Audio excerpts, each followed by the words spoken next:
Shalom teman-teman semua, selamat pagi. Sebelum kita memulai renungan pada pagi hari ini, maka alangkah baiknya kita berdoa terlebih dahulu. Dan Bapa, Putra dan Roh Kudus. Bapa kami yang bertata dalam kerajaan surga, puji syukur kami aturkan kepadamu Tuhan, karena di pagi hari ini kami masih bisa bangun dan masih bisa memulai hari baru lagi Tuhan. Sebelum kami mulai aktivitas kami pada hari ini, kami akan merenungkan sebagian dari firman-Mu Tuhan. Kiranya Kau berkati, Kau buka hati kami, Kau buka telinga kami agar kami bisa merenungkan dan mengerti apa yang Kau maksudkan dari firman-Mu ini. Semua doa ini kami serahkan ke dalam tangan-Mu Tuhan, dalam pengantaran Kristus Tuhan kami. Amin. Dan Bapa, Putra dan Roh Kudus. Nah, judul renungan pagi hari ini adalah rendah hati. Rendah hati dan sombong merupakan dua hal yang sangat berbeda dan sangat bertolak belakang. Dijelaskan di KBBI juga rendah hati memiliki arti tidak sombong atau tidak angkuh.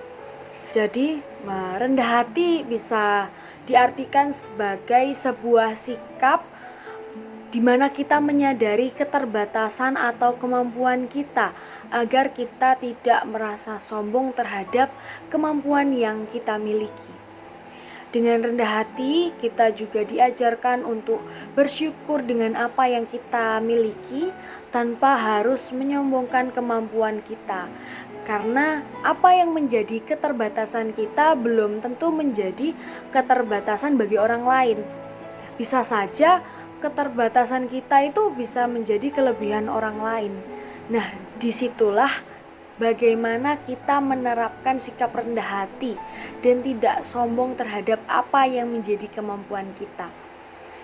Sikap rendah hati ini juga kita harus terapkan kepada Tuhan, karena seperti hal yang kita tahu, kita hidup di dunia, kita masih memerlukan Tuhan, kita masih membutuhkan Tuhan untuk merancang segala kehidupan kita, untuk membenahi segala kehidupan kita. Dalam Yakobus pasal 4 ayat 6 dikatakan, tetapi kasih karunia yang dianugerahkannya kepada kita lebih besar daripada itu. Karena itu ia katakan, Allah menentang orang yang congkak, tetapi mengasihani orang yang rendah hati. Dari situ kita bisa melihat bahwa Tuhan Allah sendiri menentang orang-orang yang angkuh, orang-orang yang congkak. Ia tidak senang bila ada orang-orang yang seperti itu. Lalu di pasal yang sama, Yakobus 4, tetapi di ayat yang 10 dikatakan, rendahkanlah dirimu di hadapan Tuhan dan ia akan meninggikan kamu.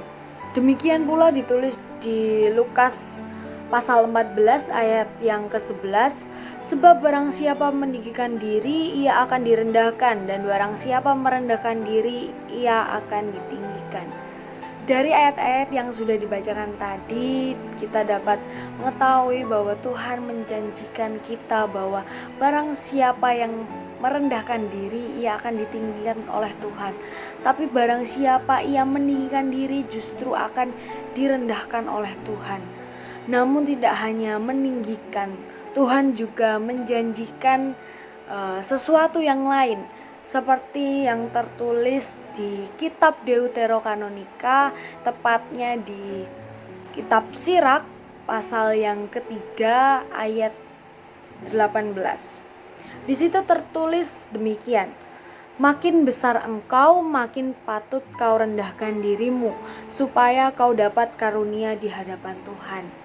Dan dari situ dapat disimpulkan bahwa Tuhan tidak hanya berkuasa untuk meninggikan orang-orang yang rendah hati, tetapi juga Tuhan menjanjikan karunia yang datangnya dari Tuhan sendiri.